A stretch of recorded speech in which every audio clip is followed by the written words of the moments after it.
Sampai kita. Cukup.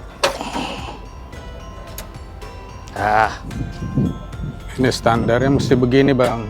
Oh, ahlinya. Ahlinya sepeda. Ahli sepeda. Ini Museum Sejarah Jakarta.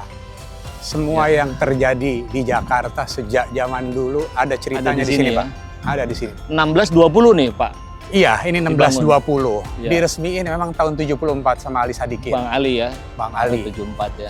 Tapi ini salah satu heritage yang kita jaga. Betul. Di sini cerita tentang Jakarta, cerita tentang Batavia dimulai. Iya. Oke. Dikit lagi Batavia punya sejarah 500 tahun. Beli bihun naiknya kereta. Cakep. Wayang Semar mainin bola. Artinya apa nih? 500 tahun umurnya Jakarta, Bang. Semakin bersinar, semakin menyala. Mantap.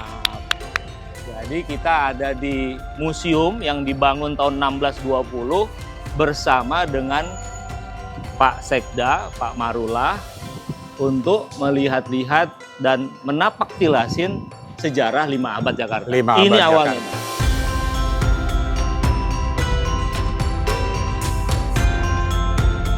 Hati-hati, Mas. Ya. Ini undakan anak tangga kuno zaman dulu. Begini ya. Dulu kan orang Belanda tinggi-tinggi. Oh, betul. Ini lini masa yang kita punya. Dulu namanya Kalapa. Sebelum menjadi Jakarta. Kalapa Namanya itu Sunda Kalapa kan kemudian. Sunda kan? Kalapa. Sunda Kalapa. Iya. Dulu kan Karena soalnya pohon kali ya, lebih ke pohon. ada pohon kelapa. Pohon kelapa ya. Iya. Di sini semuanya kecatat dari mulai 3.500 sebelum Masehi. Oke. Sampai di ujung semuanya. Itu ada sejarah sampai terakhir 2016. 2016 kita terusin nanti. Dikit lagi kan ada perubahan-perubahan yang terjadi di tanah Jakarta ini. Iya. Semua dicatat di sini. Iya. Ini lini masa yang memang sengaja kita maksudkan untuk memberikan edukasi kepada warga masyarakat yang berkunjung ke sini. Jakarta pernah ini loh. Ini ada 1522, 1526, 27. Di situ kan kelahiran kota Jakarta kan. 1527 gitu kan. Iya, Dikit lagi kan 2027. Nanti ini diterusin nih Pak, 2016 terus sampai ke sana. Nanti kita sekarang di 2024 ada ceritanya tuh. Ada 2024 terus 2025 kan hari ini kan? Iya, betul. 2026 tahun depan, 2000. setahun lagi 2027 500 tahun. 5 abad dari situ, luar Iya, biasa 5. sejarah panjang. Kota Jakarta, Dari Kalapa jadi Jakarta, Jakarta. besok bakal jadi kota global. kota global. Kota global.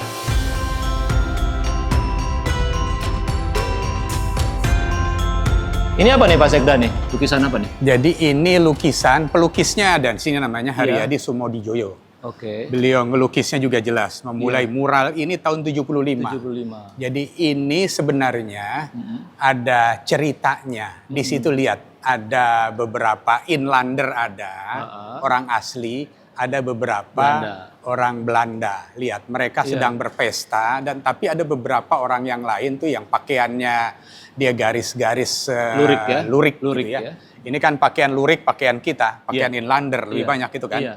Penduduk asli. Nah, kelihatan mereka sedang berpesta, kemudian kita juga ada beberapa yang ikut seperti itu. Ini visualisasikan dalam sebuah lukisan yang menarik sekali. Menarik. Dan ini di tembok besar. Ada beberapa lukisan di atasnya itu belum selesai, belum selesai. Tapi memang sengaja mungkin. Sengaja ya. Saya kira sengaja mungkin beliau lakukan seperti itu. Iya kan, menyoroti multikulturalisme kota serta struktur kelas dan kolonialnya. Iya, jadi kota ini dulu sebenarnya kecil, nggak terlalu besar. Iya. Kira-kira diperuntukkan proyeksinya untuk 50.000 orang. Saja. 50.000 orang saja. Iya. Jadi ada tembok gitu ya, istilahnya benteng. Benteng di tembok yang menutup kanan kiri semuanya, sekitarnya ditutup tembok dan kemudian ada kanal-kanal seperti di kampung halaman mereka asli gitu ya. Ada kanal-kanal bagaimana kita ngelihat di Eropa, di Belanda, di Amsterdam misalnya seperti itu. Sebenarnya Jakarta zaman itu yang nggak terlalu luas itu dirancang seperti itu. Ya. Tapi kalau lihat dari multikulturalisme seperti ini kan benih-benih kota global itu sudah muncul di tahun itu, Pak Sekda. Kalau lihat ini. Ini kelihatan globalnya. Globalnya kelihatan kan? Kelihatan globalnya. Jadi waktu itu Waktu itu saja Jakarta sudah sangat welcome terhadap kalau orang, istilah positif thinking kita ngomong ya welcome, semua datang. Meskipun sebenarnya akhirnya beberapa orang yang datang itu melakukan hal-hal yang mungkin kurang mengenakan bagi penduduk asli nenek moyang kita dulu gitu kan. Nah, tapi hakikatnya zaman itu Jakarta itu yang dulu namanya Kalapa itu sudah sangat terbuka. Betul. Udah jadi tumpuan orang jauh puluhan ribu kilometer. Dia berlayar ke tanah Jakarta, Kalapa, Batavia kemudian namanya gitu ya. Nah, itu jauh dari sana berlayar hanya untuk kepengen ngeliat Jakarta dan beberapa komoditas yang mereka cari. Pak Sekda, ini 5 abad usia Jakarta, 2 tahun lagi kita menatap ke depan. Nah, Pak Sekda punya pesan apa tuh? Mungkin ada pantun lagi nih. Jadi gini, kalau istilah kita, orang Betawi ya, orang Jakarta. Beli tepung bentuknya rata. Cakep. Makan kinca pakein sambal. Artinya apa tuh Pak Sekda? Dulu kampung, terus jadi ibu kota. Mantap. Dikit lagi Jakarta jadi kota global. Jadi bukan sembarang sambal, tapi ini kota global. Kota global. Kota global. Betul. Jadi besok, dulu pernah Jakarta jadi kampung. Pernah juga sebelumnya global, karena semuanya orang bule pada datang ke sini. Ada Belanda, ada Inggris, ada Portugis, ada Perancis mungkin, Spanyol. Nah, mereka pada diskusi segala, udahlah ini kasih Belanda aja gitu misalnya. Sepakatannya mereka. Sepakatan kayak gitu. Nah, itu kemudian Jakarta yang mengglobal zaman itu dengan potret seperti yang digambarkan dalam lukisan ini. Nah, kemudian dinamikanya berjalan terus. Jakarta sempat jadi kampung, sempat jadi kota, sempat jadi ibu kota. Ibu kota. Dikit lagi naik menjadi kota global, kota dunia. Lebih dari sekedar ibu kota. Itu kebanggaannya orang Jakarta. Itu dia. Jadi saya ingat tuh Pak Sekda, pesannya Pak Gub, PJ Gub, bahwa meskipun Jakarta bukan lagi ibu kota, karena udah ada IKN, dia tidak di downgrade tapi justru di upgrade. Konsepnya itu gitu, kata kira-kira. Kunci yang saya senang sekali. Betul. Pak PJ Gub menyatakan bahwa Jakarta tidak di downgrade, tapi di upgrade. Dan itu menambah kepercayaan diri kita bahwa ke depan Jakarta tidak bakalan ditinggal oleh siapapun juga. Malah orang berkerumun ke Jakarta seperti zaman tahun 500 tahun yang lalu. Betul. Nah, Pak Gub, Pak Sekda, habis ini kita akan ngobrol dengan Pak PJ Gubernur. PJ Gubernur ya. Di mana nanti kita? Kita nanti ada tempat yang sangat-sangat eksotis sekali. Masih di kawasan Kota Tua? Di kawasan Kota Tua, sekarang namanya modern, House of Tugu. House of Tugu. Iya. Nanti ada pengalaman-pengalaman tersendiri di House of Tugu bersama dengan Pak PJ Gubernur. Saya cuma nganterin aja. Siap. Nanti beliau akan cerita banyak. Saya akan ngobrol dengan dia nanti. Iya. Oh iya, mantap. Selamat menikmati nanti.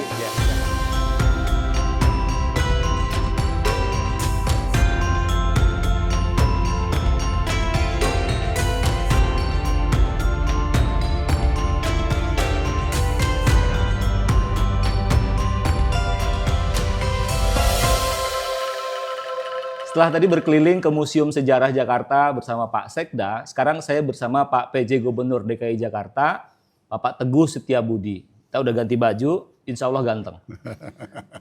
Dengan Pak Sekda tadi kita bicara tentang sejarah Jakarta dan usianya yang dalam 2 tahun ke depan akan genap berusia 5 abad, 2027.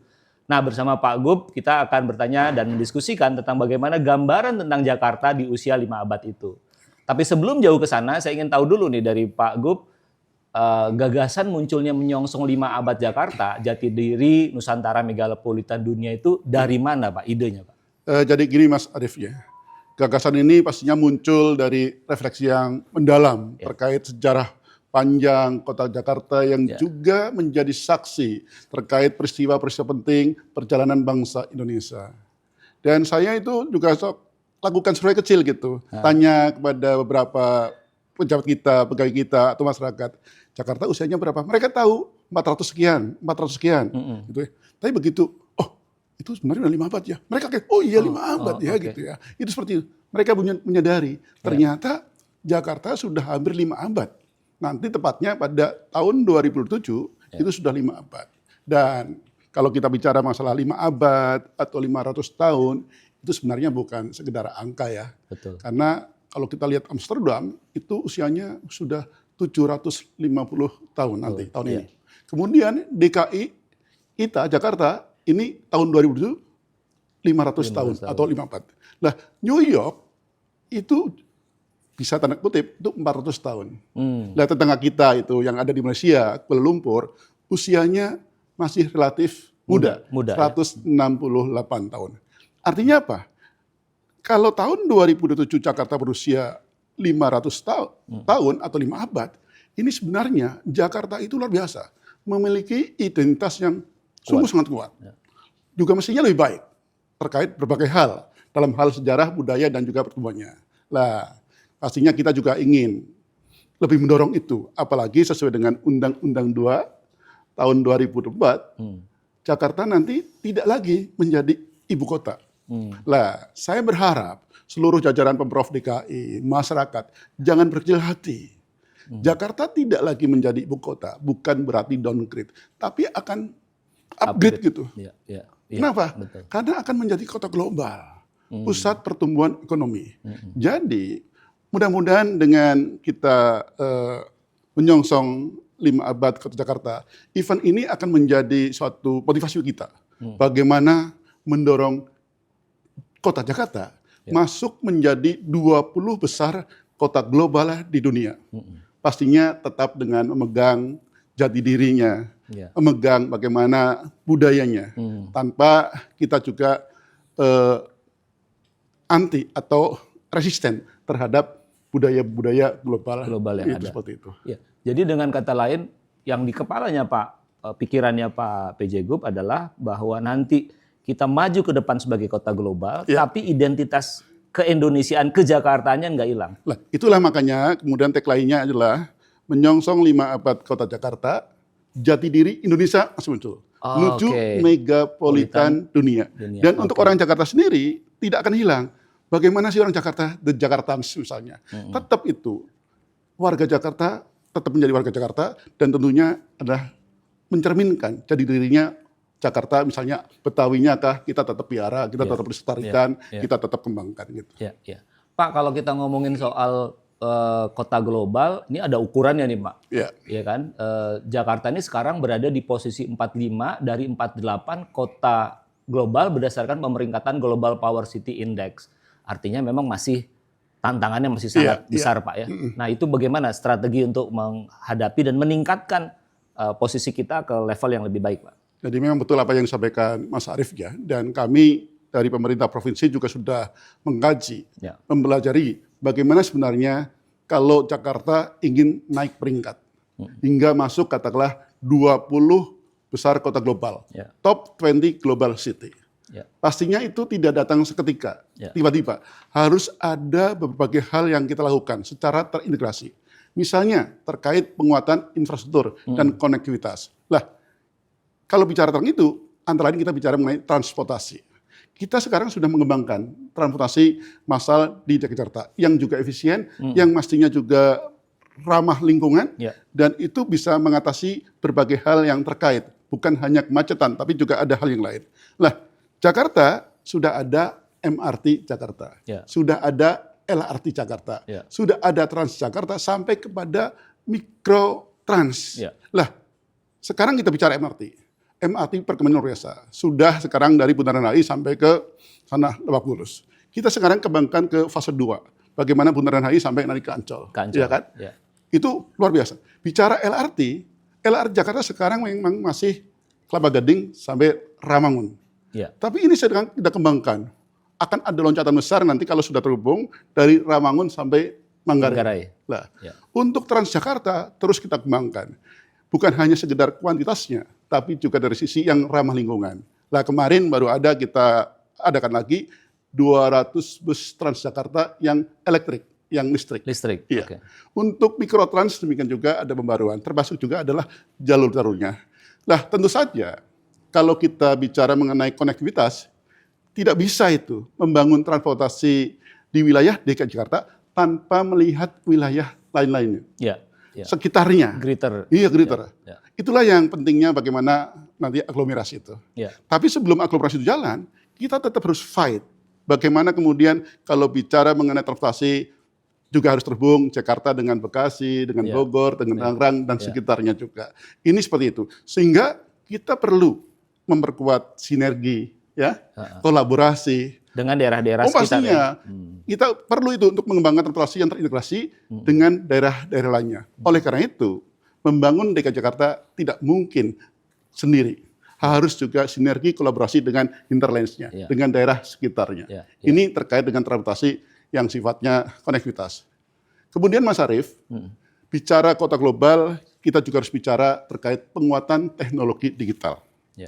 Teknologi digital adalah suatu keniscayaan yang tidak mungkin kita abaikan.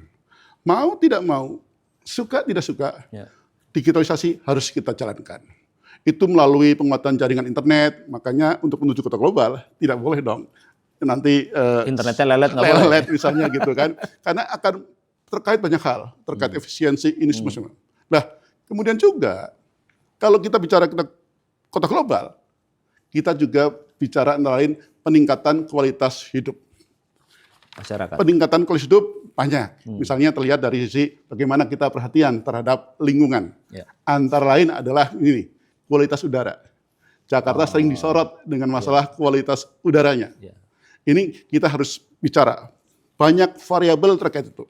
Kemudian juga bicara mengenai pengelolaan limbah. Bagaimana pemerintah Provinsi DKI Jakarta juga komit terhadap itu. Bersama dengan pemerintah pusat, ada IPAL. Kemarin kita juga barusan groundbreaking di daerah TBC Matupang, itu kita lakukan. Tapi juga adalah ruang terbuka hijau. Nah, terkait dengan ruang terbuka hijau, ini yang nanti saya harapkan betul-betul pemerintah Provinsi DKI Jakarta komit juga. Saat ini kurang lebih hanya sekitar 6% ruang terbuka hijau dibandingkan keseluruhan wilayah. Padahal standarnya adalah 30%. Untuk masuk ke 20 besar kota global tadi. Standar untuk ruang terbuka hijau di kota besar paling tidak adalah 30%. Nah, ini perlu agar kita juga bisa menciptakan lingkungan kota yang sehat, yang nyaman. Nah, ini juga terkait juga masalah ketersediaan rumah yang layak, yang terjangkau, dan pemerintah Provinsi DKI juga sudah melakukan upaya-upaya itu. Antara lain adalah bagaimana kemudian rumah susun, itu juga dialokasikan untuk masyarakat berpenghasilan rendah. Bahkan dengan Kementerian PKP, Kementerian Dalam Negeri, pemerintah Provinsi DKI juga aktif nih, terkait dengan bagaimana itu mereka-mereka yang tinggal di bawah kolong tol, kolong jembatan, itu kita pindahkan ke rumah susun. Tentu saja yang layak, yang nanti kita juga berikan peningkatan kompetensi. Dan banyak hal lagi, pastinya jangan abaikan. Sektor pendidikan, sektor kesehatan, itu juga terkait masalah kualitas hidupnya. Dan kemudian juga, untuk bicara kota global, kita juga bicara mengenai inovasi ekonomi yang berkelanjutan dan inklusif.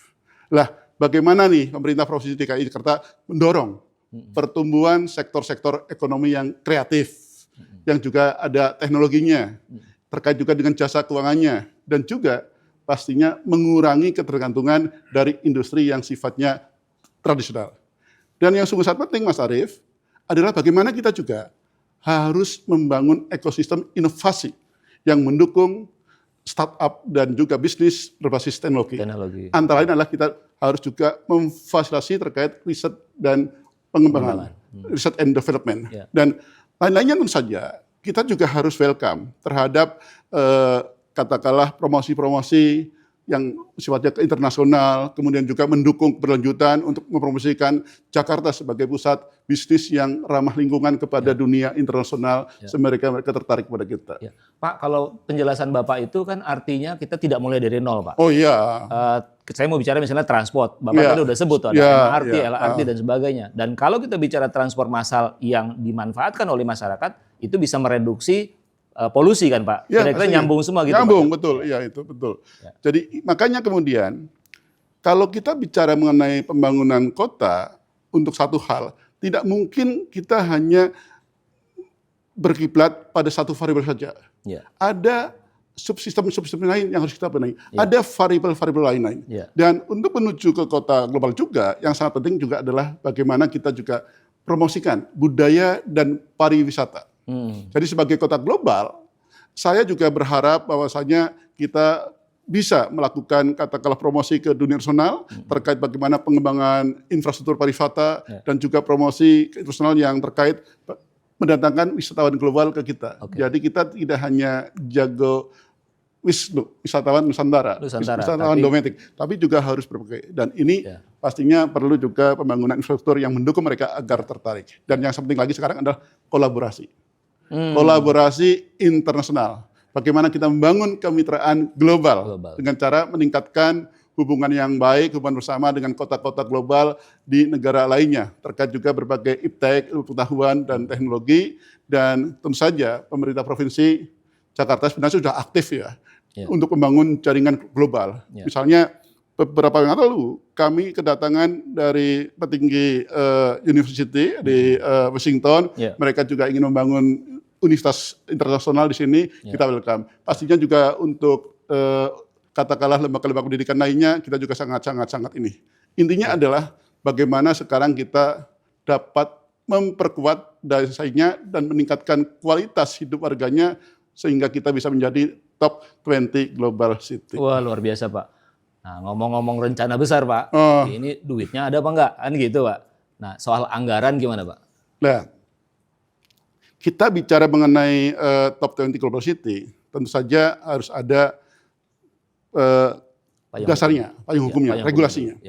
Sebenarnya terkait dengan masalah global city ini sudah ada di dalam Undang-Undang 2 2004 tentang Provinsi Daerah Khusus Jakarta. Yang kata kuncinya adalah Jakarta memiliki fungsi dan peran yang sangat strategis sebagai pusat perekonomian nasional dan juga sebagai kota global. Nah, ini nanti kemudian kita jabarkan di dalam RPJPD. RPJPD DKI Jakarta tahun 2025-2045. Itu ada. Nah, itu kita cantilkan di situ. Karena untuk mewujudkan Jakarta sebagai kota global, tidak mungkin hanya setahun, 2 tahun, tapi harus ada berkelanjutan. Kemudian, di dalam RPJPD itu juga nanti akan terbreakdown. Ini yang kita sudah mulai. Kick off-nya sudah mulai. Dengan penyusunan RPJMD. Tapi yang sekarang juga sudah adalah di RKPD. Itu Kemilu. Nah, terkait anggaran, perlunya ya, tadi kan sudah saya sampaikan, untuk membangun kota global di Jakarta, ada beberapa indikatornya. Implementasi terkait ini, itu kan perlu uang. Nah, di dalam APBD kita, tidak mungkin membangun kota global hanya setahun. Pasti berkelanjutan. Kalau di RPJPD katakanlah 20 tahun, itu mungkin kita akan butuh sekitar 650 triliun. Artinya paling tidak selama setahun itu ya apakah 30 itu alokasi ke situ. Ini sampai kapan Pak 650 ini Pak? Sampai RPJPD kita 2045. 2045. Oke. Itu seperti itu. Sampai dengan 2045. Lah, tetapi ya Mas dan seluruh jajaran pemerintah provinsi yang anggaran itu tidak kemudian seakan-akan wah ini untuk global city, tidak. Hakikatnya program-program kegiatan yang ada di masing-masing organisasi perangkat daerah itu adalah bagaimana mendukung sana. Jadi bukan membuat satu program baru, tapi program yang ada difokuskan ke situ. Katakanlah sekarang kita membangun sanitasi. Memang betul sanitasi itu adalah untuk kesehatan, untuk stunting dan sebagainya, untuk kualitas masyarakat yang lebih bagus lagi. Tapi kualitas hidup yang bagus itu, kesehatan yang bagus itu kan juga adalah masuk ke dalam indikator kota global. Nah itu. Kemudian kita di dalam Dinas Perhubungan atau BUMD terkait dengan transportasi. Ini kan bukan program baru, tapi itu kan menuju ke kota global. Jadi jangan seakan-akan, seakan proyek baru dan tersendiri gitu kan ya. Wah ini mah cari proyek ini. Tidak Pak. Itu sebenarnya bagaimana kita mencoba memfokuskan, kemudian mengarahkan agar semuanya itu terfokus ke sana. Nah, ini juga sebenarnya nantinya tidak hanya berasal dari APBD saja. Bisa dengan sumber-sumber pendapatan yang lainnya. Misalnya dengan kerjasama pemerintah dengan badan usaha atau KPPU. Ada juga dengan CSR, Corporate Social Responsibility. Kemudian juga bisa dengan cara-cara yang lain. Misalnya adalah pendapatan terkait penerimaan aset. Kemudian juga pembiayaan yang berbasis iklim, hilirisasi, investasi dan sebagainya. Itu seperti itu bisa juga. Artinya masih banyak hal. Dan potensi Jakarta untuk terkait pembiayaan itu sangat besar. Jakarta memiliki banyak peluang untuk ke arah situ. Dan saya yakin itu juga menarik mitra-mitra bisnis kita. Dengan kata lain sebetulnya dana atau pendanaan itu selain dia ada di hilir, tapi juga bisa dia ada di hulu, Pak. Iya Pak ya. Setelah proses ini berjalan semua kan meng-create pendapatan gitu. Kira-kira gitu ya Pak. Oleh karena itulah sebetulnya dalam artian untuk meningkatkan pendapatan itu, kita harus membuat suatu iklim usaha, iklim investasi. Yang investasi itu bisa masuk dan mereka enjoy dengan kota Jakarta yang aman untuk berbisnis, aman untuk berinvestasi. Oleh karena itu juga tentu saja kita berharap dalam 20 tahun ke depan kita itu Jakarta sudah lebih bisa mensejahterakan masyarakat. Masyarakatnya jauh harus lebih sejahtera menuju Indonesia Emas. Kemudian pelayan publiknya pastinya jauh sebagai kota global dan juga adalah daya saingnya harus juga lebih bagus lagi. Ini seperti itu. Artinya sekali lagi kita perlu sinergi dan kolaborasi terkait masalah itu. Pak, ini pasti pertanyaan banyak orang nih Pak. Dengan semua rencana besar, anggaran besar, bagaimana kesiapan dari aparatur sipil negara di dalam pemerintah DKI sendiri Pak? Ya, pastinya ya. Saya sering bilang pada teman-teman ASN DKI Jakarta, sebaik-baiknya senjata, tapi kalau orang yang pegang senjatanya itu tidak bagus, pasti bisa meleset tembakannya. Sebaik-baiknya banyak hal yang sudah dilakukan, anggarannya besar, tapi kalau SDM pemerintah Provinsi DKI Jakarta itu juga tidak bagus, nggak akan bagus juga. Oleh karena itu, SDM perlu kita siapkan untuk mendukung pencapaian Jakarta sebagai top 20 global city. Apa misalnya? Kita harus bisa melakukan assessment terkait standar kompetensi ASN yang dibutuhkan. Standar kompetensi ASN yang dibutuhkan secara nasional, universal, sudah ada. Misalnya terkait kompetensi manajerial, kompetensi teknis, dan juga kompetensi-kompetensi yang sifatnya adalah pemerintahan misalnya gitu. Namun demikian, selain yang sifatnya universal, kita harus mampu memetakan, memotret kompetensi ASN untuk DKI Jakarta. Karena itu kan bisa berbeda antara satu daerah dengan daerah lain. DKI Jakarta, kota Jakarta sekarang menuju ke kota global. Sebenarnya apa sih yang diperlukan? Dan tentu saja setelah kita sudah memotret, memetakan kompetensi ASN yang diharapkan, kita melakukan pengembangan kapasitas. Pelatihan-pelatihan secara kontinu harus dilakukan. Makanya seluruh ASN juga harus mendapatkan pelatihan, peningkatan skill, kemudian pengetahuan dan berbagai hal lainnya. Baik yang sifatnya hard skill maupun yang soft skill. Itu perlu. Misalnya kepemimpinan, komunikasi, pengelolaan tim, dan berbagai hal lainnya. Kemudian juga yang sangat penting juga adalah kita menyongsong era global, kota global, terkait kompetensi tertentu yang sifatnya spesifik, bagaimana kemampuan berbahasa asing, bagaimana kemudian digitalisasi, itu perlu. Jadi ASN harus punya mindset terhadap masalah digitalisasi. Digitalisasi kompetensinya harus juga. Kemudian juga masalah inovasi kita lakukan. Tapi yang juga sangat penting juga adalah bagaimana rekrutmen ASN sendiri. Di hulu. Nah, sekarang kan ada undang-undang baru tentang ASN. Nah, nanti akan ada perubahan. Nanti untuk rekrutmennya sekarang alhamdulillah bagus, luar biasa sekarang. Tapi kemudian untuk pengembangan karirnya, katakanlah jabatan-jabatan itu, nanti kita juga akan ada sifatnya talent pool. Jadi kita akan bentuk talent pool itu, sehingga nanti kita punya sebenarnya siapa itu ASN-ASN yang punya kompetensi tertentu yang nantinya bisa dipromosikan. Hal yang lain juga adalah sebenarnya keteladanan dari pemimpin itu sendiri. Itu perlu. Figur pemimpin. Bagaimana kemudian dia juga memanage di tingkatan-tingkatan tertentu, di level-level tertentu, itu harus baik. Dan yang perlu diingat juga adalah untuk membawa Jakarta sebagai kota global perlu leader yang inovatif, Yes. yang kreatif, Betul. dan pasti mampu menghadapi tantangan global. Ya. Karena betul-betul itu tantangan global ke depan itu ada hal-hal yang sifatnya ketidakpastian, yang tidak selalu bisa diprediksi. Ini makanya perlu yang visioner, yang kreatif, yang inovatif juga tadi itu dia fight, Ya. yang fight. Gitu. Ya. Pak, untuk menyusun seluruh strategi SDM tadi Pak, pasti dan beberapa hal yang kita sebutkan tadi, itu peran dari wali kota yang ada sekarang ini kan juga nggak bisa diabaikan ya Pak ya. Nah, bagaimana kolaborasi dan sinergi dari pemerintah Provinsi Jakarta dengan para wali kota ini Pak? Jadi Mas Arief, sungguh peran para wali kota dan bupati itu sangat strategis, sangat penting, tapi juga krusial. DKI Jakarta atau nanti menjadi daerah khusus Jakarta itu sekarang terdiri ada kota administratif Jakarta Pusat, Jakarta Utara, Jakarta Barat, Jakarta Selatan, Jakarta Timur, dan satu lagi Kabupaten Administrasi Kepulauan Seribu. Nah, yang perlu kita garis bawahi sekarang adalah sebenarnya ada disparitas itu antara satu wilayah dengan wilayah yang lainnya. Khususnya misalnya bagaimana nantinya kita harus mampu memberikan suatu perhatian yang lebih khusus kepada pengembangan di Kabupaten Administrasi Kepulauan Seribu. Itu kita harus dorong terkait masalah pertumbuhan ekonomi. Kemudian kita harap juga masing-masing juga harus ada perhatian. Karena sebenarnya kan untuk wilayah kota itu punya katakanlah hal yang spesifik semuanya sama. Sebagai suatu kota.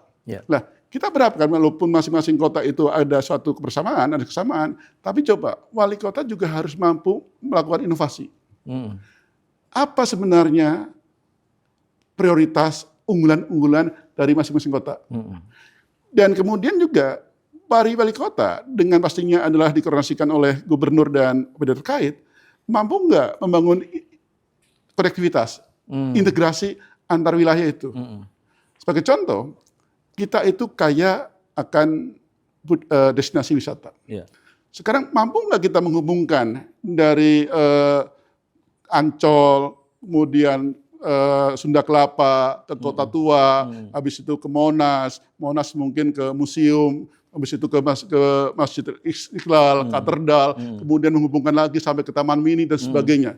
Itu juga perlu itu. Bagaimana kemudian antar kota juga bersinergi dan kolaborasi, pastinya peran gubernur sangat penting. Ya, artinya meskipun secara administratif mereka berbeda-beda di 5 wali kota dan 1 bupati tadi Pak, itu kan interaksi antara mereka kan nggak boleh putus. Nah jadi saya ingat Pak, sorry Pak, saya ingat salah satu standar dari kota global itu kan 15-minute city ya Pak ya. 15-minute city itu artinya dari satu titik ke titik lain itu harus bisa ditempuh dalam 15 menit. Nanti setelah itu pindah lagi 15 menit lagi, dan itu yang terjadi di banyak kota maju di Eropa misalnya begitu. Nah ke depan DKI kayak apa nih Pak kalau mau ngaca dari itu? Pastinya kami dari jajaran pemerintah provinsi juga betul-betul komit ingin menerapkan 15-minute city, yang memungkinkan warga Jakarta itu mendapatkan apa yang mereka butuhkan dalam tempo kurang lebih 15 menit. Tapi kan ada pembenahannya itu, harus kita lakukan. Nah, yang penting adalah pertama dari sisi perencanaannya, harus matang, karena ini menyangkut hajat hidup banyak. Nah, kalau dari sisi tata kelola, paling tidak ada 3 konsep yang bisa kita sampaikan.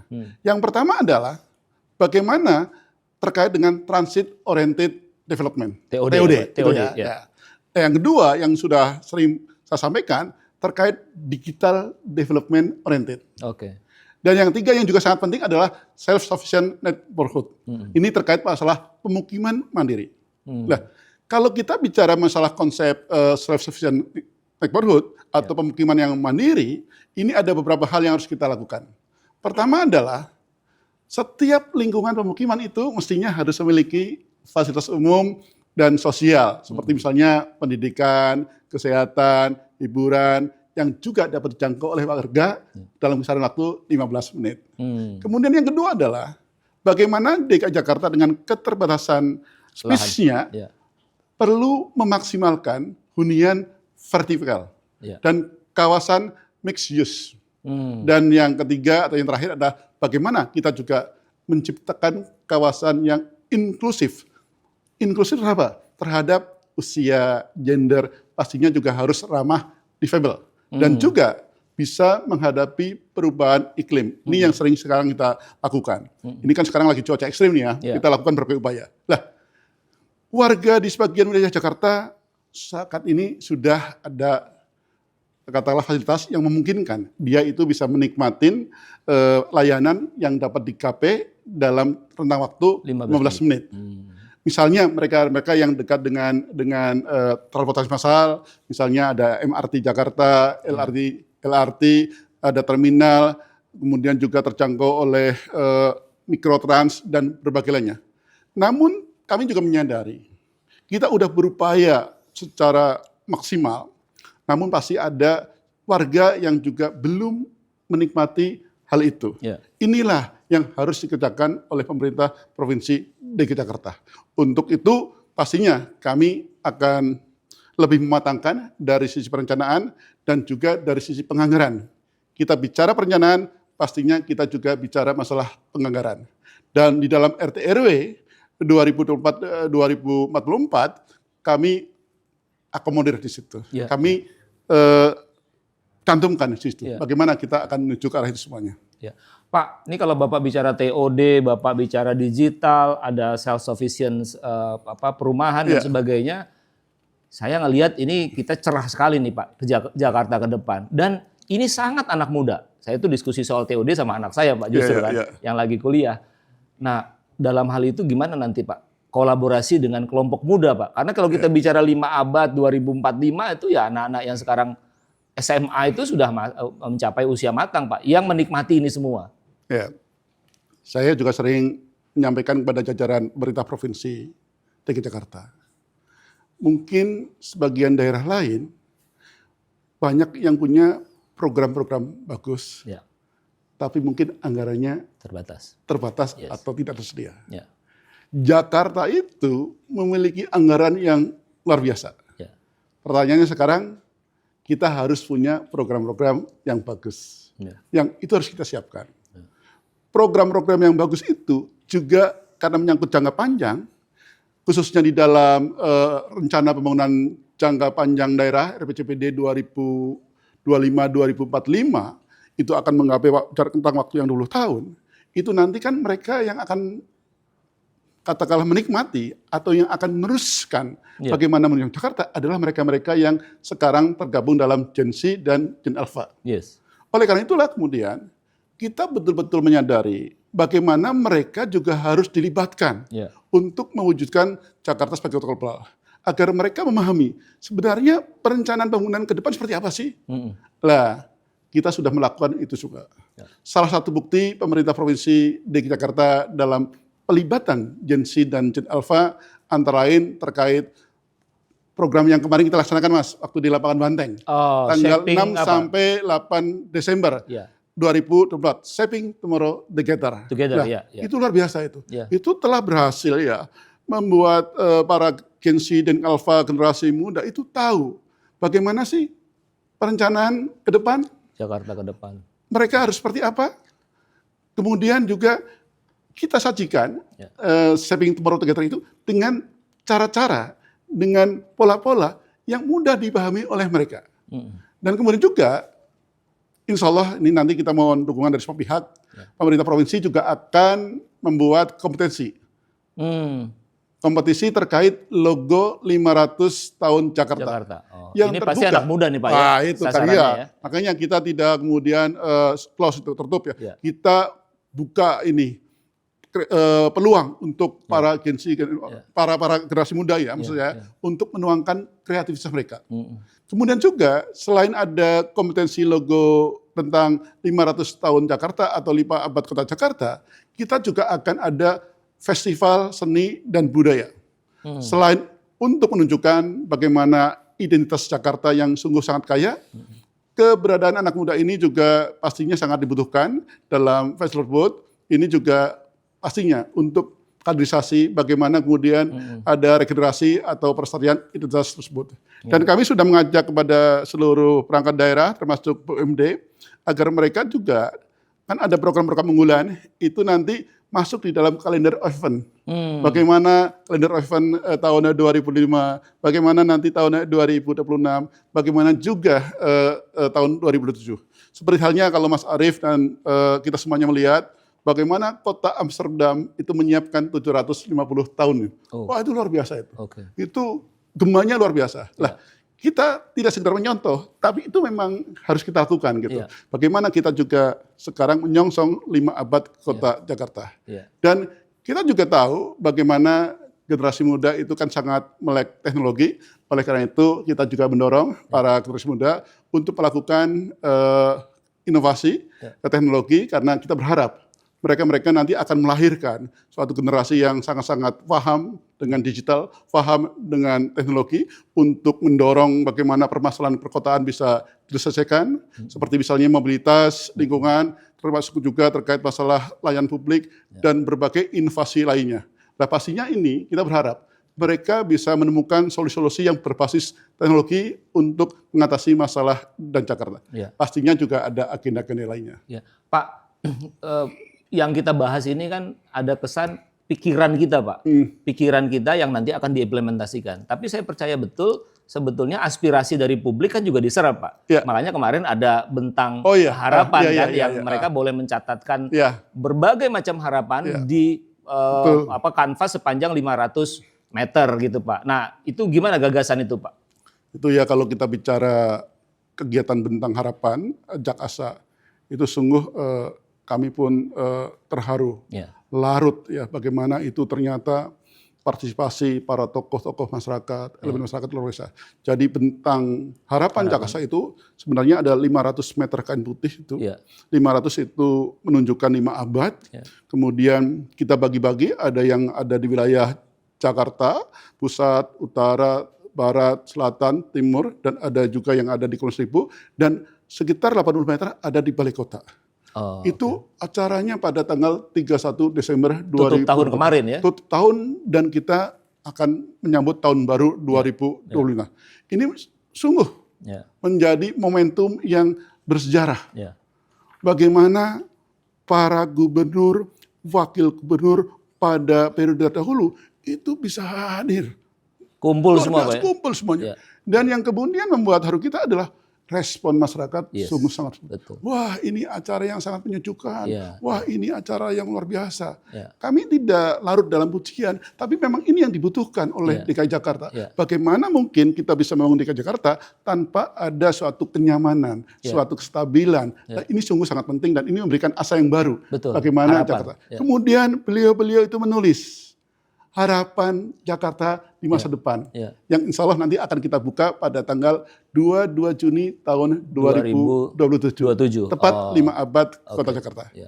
Namun sebelum acara bentang harapan Jakasa, sebenarnya waktu itu dengan tempo juga gitu ya, pada tanggal 22 November, jadi 1 bulan 10 hari sebelumnya, kita itu ada namanya kick off menyongsong 5 abad di Museum Kota Jakarta. Bahari ya, Pak? Iya, di Museum Johor. Itu juga luar biasa. Itu kan tidak sekedar seremonial, tapi ada berbagai pakar, narasumber yang kita undang gitu ya. Nah, kick off tersebut juga menjadi sebuah titik tolak.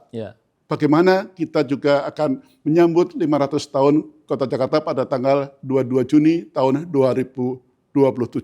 Dan sekali lagi, waktu itu ada diskusi dengan narasumber dari berbagai pakar, apakah itu sejarawan, ekonom, dan juga berbagai narasumber lainnya. Termasuk juga adalah lembaga yang berkompeten terkait pemeringkatan kota global. Nah, ini kita harapkan. Sehingga dari situ kemudian kita bisa tahu variabel-variabel apa sih, indikator gimana sih untuk kota global, kita lebih paham lagi.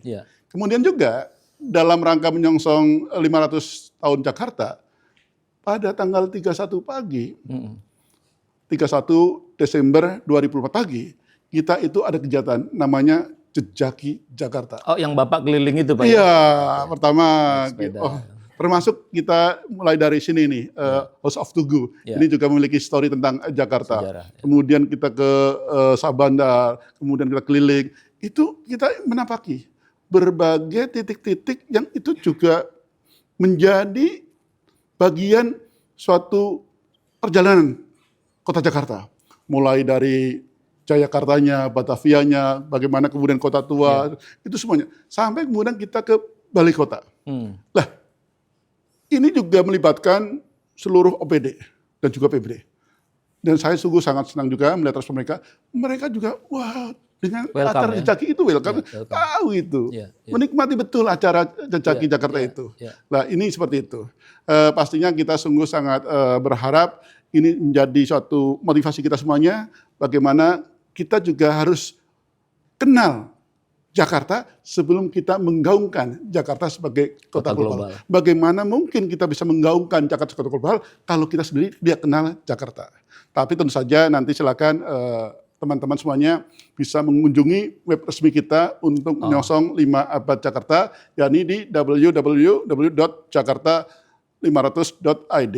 Artinya mereka yang belum berkesempatan menulis di kain putih itu bisa masuk ke sini dan menyampaikan harapannya. Bisa juga gitu. Okay. Dan juga nanti bisa mengikuti bagaimana perkembangan menyongsong 5 abad Kota Jakarta dari medsos-medsos yang ada di pemerintah Provinsi DKI Jakarta. Ya.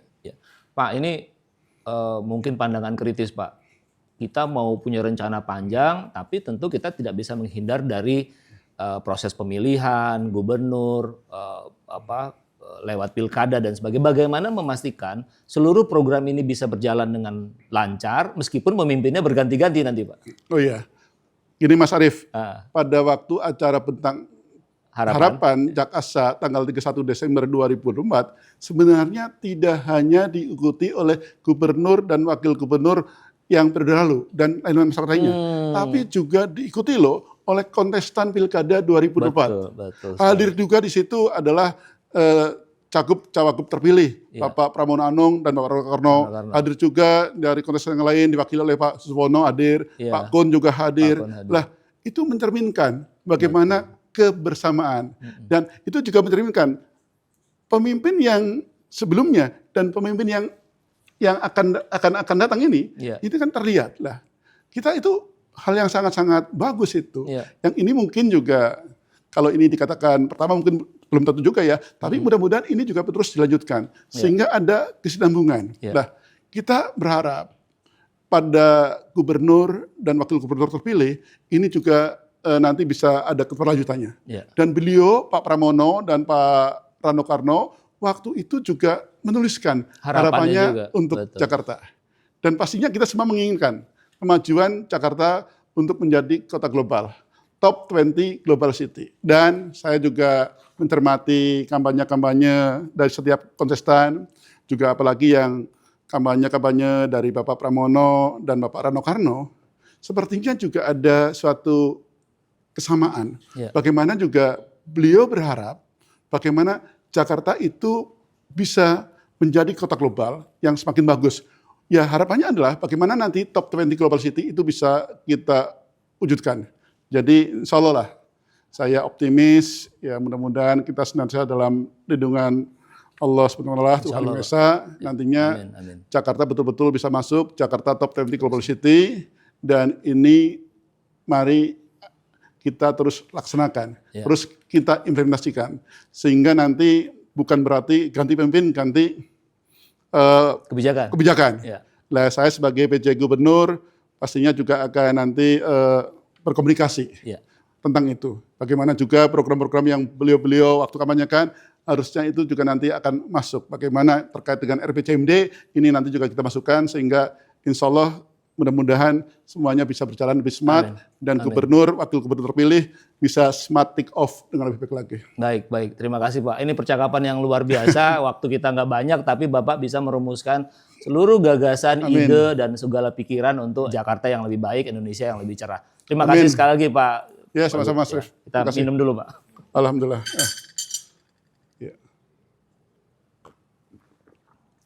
Thank you Pak ya. Makasih. Terima kasih.